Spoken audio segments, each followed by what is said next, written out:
What's going on, everybody? This Afro Think Tank. Listen to me.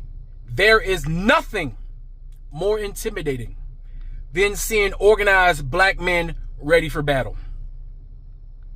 There is nothing more intimidating on this planet than a battalion of locked in black men on the global scale ready for battle. Organized. Ready to communicate with each other. Like a well-oiled machine. There's nothing. Every time black men get together and organize to complete an objective, we do that objective and we dominate and we do it successfully. Every time black men have organized themselves and armed themselves, we have succeeded. Whether we won the battle, whether we won sphere of influence, every time, even when we take L's, because best believe we have taken L's, right? I mean, goddamn, we know how to take an L. We've taken L after L after L after L, but every motherfucking time we get the fuck up. Every time, whether we complaining, pissing and moaning, whether our women got to encourage us to get the hell up, every single time we get up, we lock in, we in there, and everybody's afraid of that shit. That's why people spend millions of dollars, billions of dollars of propaganda to split us up, to have us not be locked in. Ain't nothing more intimidating than just a black man standing there with his shirt off. That's the scariest thing. That's a predator. That's a predator to everybody else. Listen, the European, in order to look masculine and manly and organized and intimidating to everybody, they gotta have 7, 8, 9 guns, bullets and bombs, Oakley shades, bulletproof vests. They gotta have a beard down to their chest. They gotta have armor. They gotta have attachments and shit. When you look at everybody else's version of masculinity, madness, and the peak of human possibility, it's always come with attachments. Until you get to the black man, we just stand there with our shirts off and some shorts, fucking loincloth and a stick in our hand, and we are superior. That's all we need. We don't need no attachments. Plus, it's hot. Fucking attachments be hot as shit. Well, you think Africans did wear a bunch of armor? We had armor, but shit hot. Goddamn, let me tell you something. As one warrior, and let any other warrior in the goddamn comment section let you know, that shit looks cool on TV, but that shit can get hot. All right, you sometimes. All right, hey, if you are a veteran and you've been in this situation, let me know.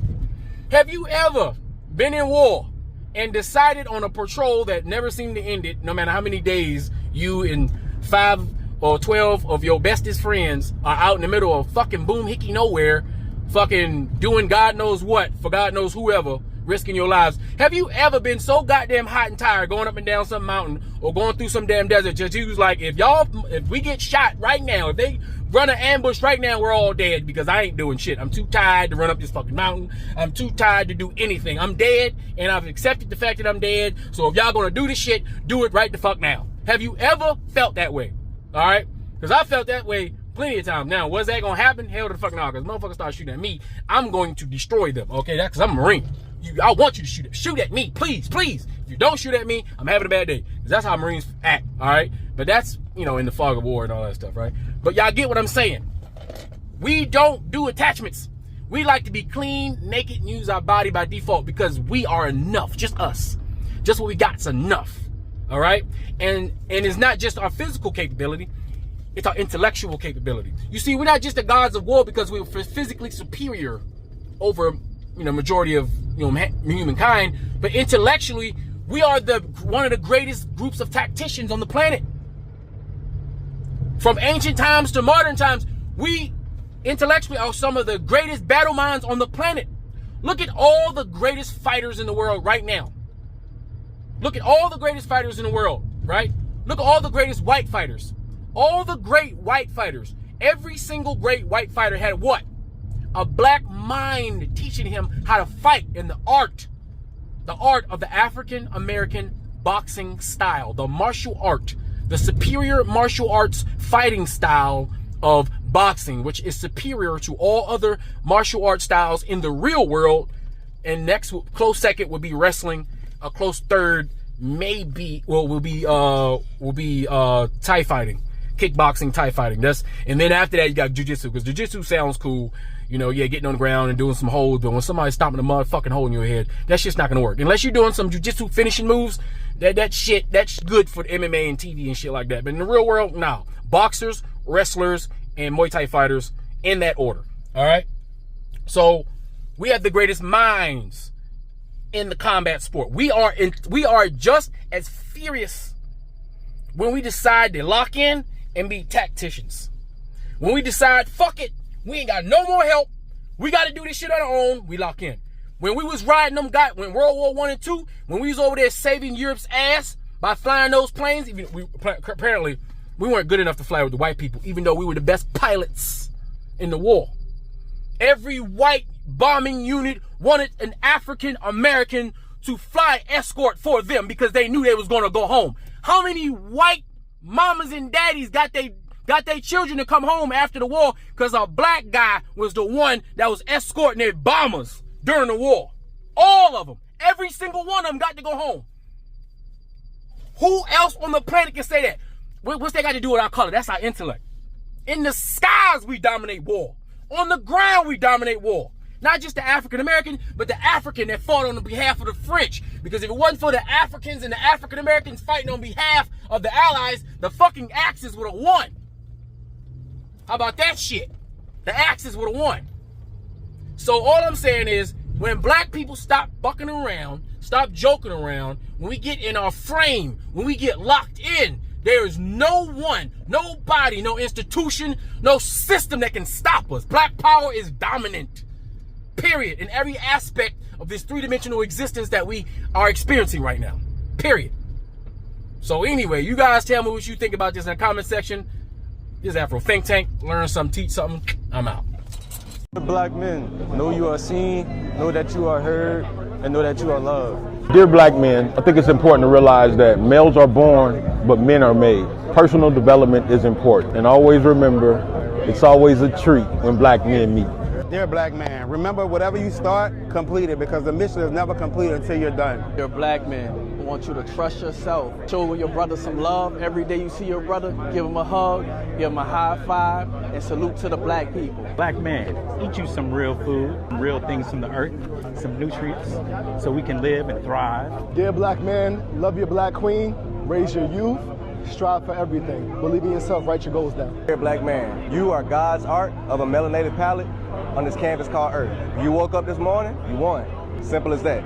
I believe that black people are searching for a key to an unlocked door. That the door to opportunity is wide open and will cost you little to get in. The resources necessary to succeed in this country as Africans in America are here. We have everything we need to succeed except each other. We have money. Oh, we're not poor. We're just broke. Our money goes in one direction, away from us. We've taken the art of consumption to a whole new level. We don't sell anything that we purchase, and we don't make anything that we buy. We just consume. We are a $1.1 trillion annual economy. If we were a nation, we would be the 16th richest nation in the entire world. I've traveled to every place that black people have been dispersed, brothers and sisters. I've been to South Africa, East Africa, Central Africa, West Africa, all over North Africa, and all over South America and the Caribbean. And there are no black people in the entire world doing better than we are. I believe that African Americans are at a pivotal point in history.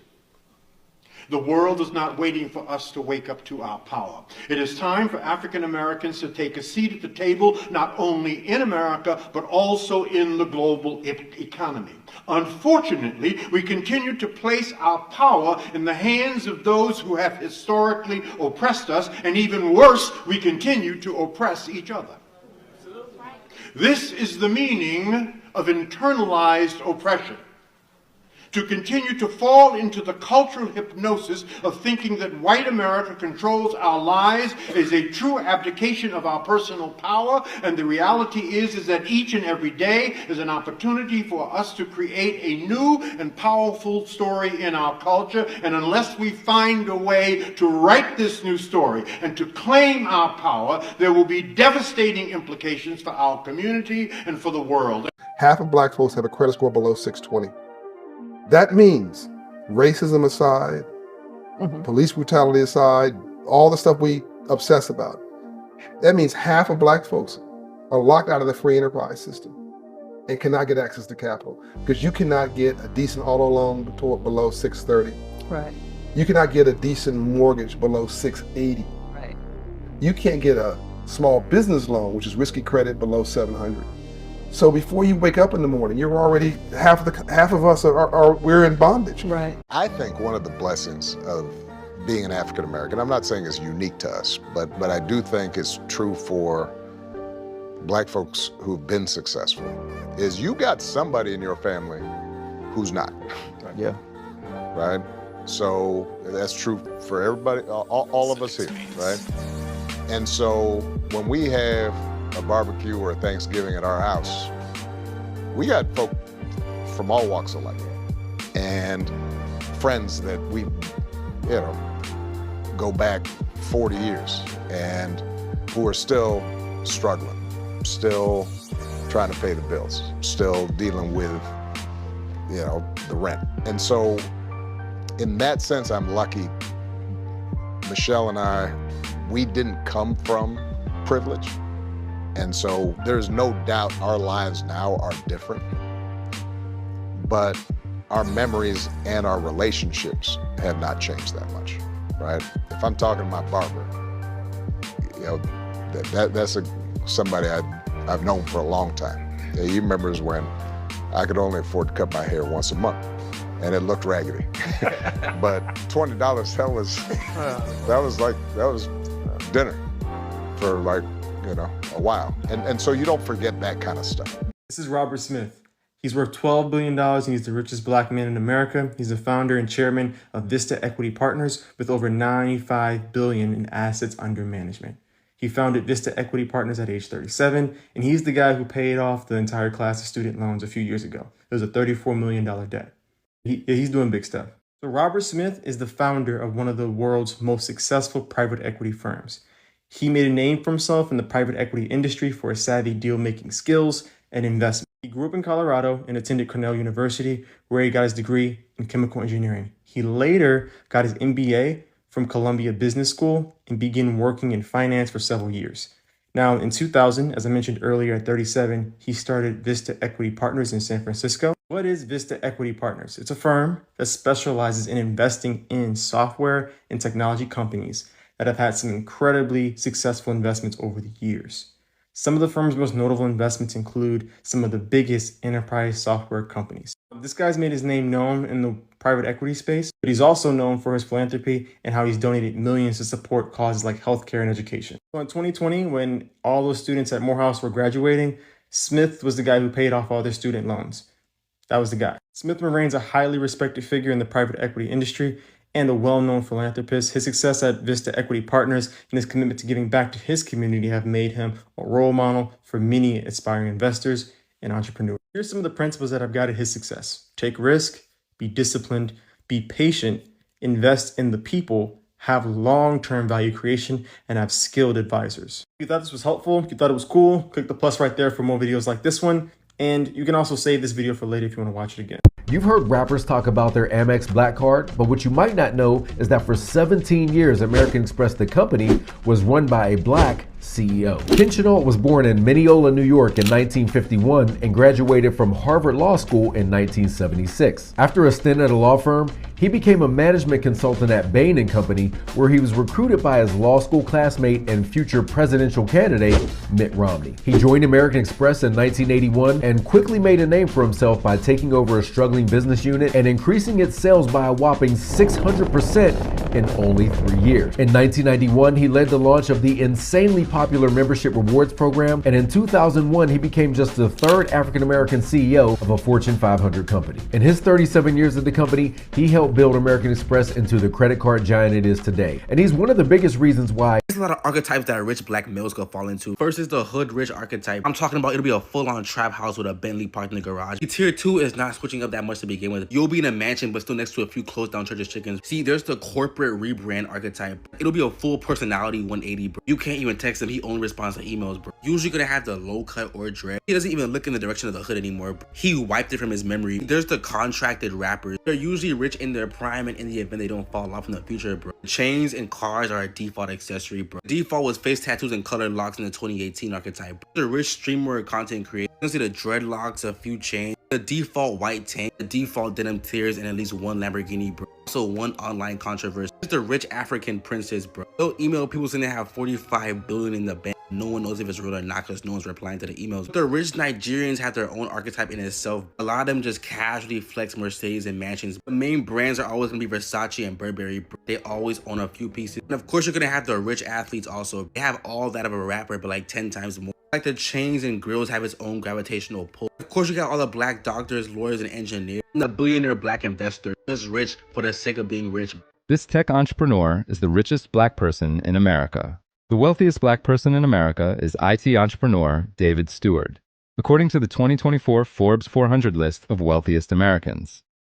Last week, on October 1st, Forbes revealed its annual ranking, which estimated the Missouri resident's net worth at a record $11.4 billion, up from $7.6 billion last year and $6 billion the year before that. Steward, who resides in St. Louis, tops private equity billionaire Robert Smith, who is the second richest, with an estimated net worth of $10.8 billion. Send a video to your brothers. You're a leader, superior, protector, provider, a supreme being with that true light up inside you. Gonna shine it. You're successful. You have courage, the mightiest of warriors. Wise, brave, no struggle can stop you. The 1 and the 2 and the 3 and 4. Don't let them tell you any different. All my brothers, you should know. You the 1 and the 2 and the 3 and 4. Don't let them tell you any different. All my brothers, you should know. Send a video to your brothers. Free Sudan! Boycott diamonds and gold! Free Sudan! Boycott diamonds and gold! We most definitely cannot forget about the people of Sudan. Thanks for watching Afro Think Tank. Don't forget to like, share, and subscribe. And follow me on Substack and Patreon for more content. Remember, it's Pan-Africanism or nothing.